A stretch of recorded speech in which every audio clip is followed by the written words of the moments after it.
దేశం కోసం ధర్మం కోసం పోరాటం చేస్తున్న బండి సంజయ్ అన్న మండవాల కూర్చొని మంచిగా రేక పట్టి కళ్ళు తాగుతుండు. అసలే ఎండాకాలం ఒర్రి దూప పుట్టిందో లేకపోతే కళ్ళు వాసన ముక్కుకు దాకాగానే తాగాలని కుతి కొట్టుకున్నదో కానీ ఫోన్ అయితే పోయిండు. గౌడు సాబు లొట్టి పట్టి వంచుతుంటే గుట్ట ఇగో ఇట్లా గుంజుతుండు.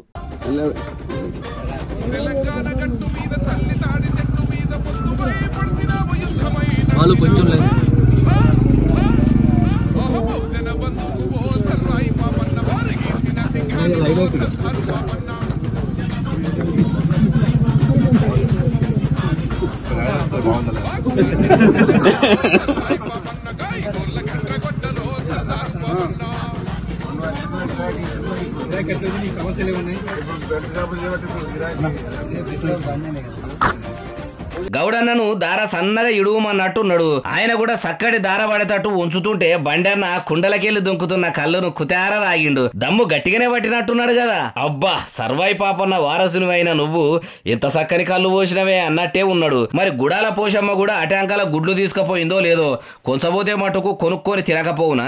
ఇక ఇట్లా బండన్న కళ్ళు తాగుతుంటే చుట్టుముట్టు కూసున్నోళ్ళు కూడా సూసుడు పెడితే వాళ్ళకు కూడా తాగుమని చెప్పినట్టుండు. కానీ ఇంగ్లీషు మందు తాగి పానాలు ఖరాబు చేసుకునే కొంతమంది పాలకులు ఉన్న ఈ కాలంలో స్వచ్ఛమైన అచ్చమైన కళ్ళు, అది సీసలది కాదు, చెట్టు కళ్ళు తాగుడు అంటే పానానికి మంచిదే కదా.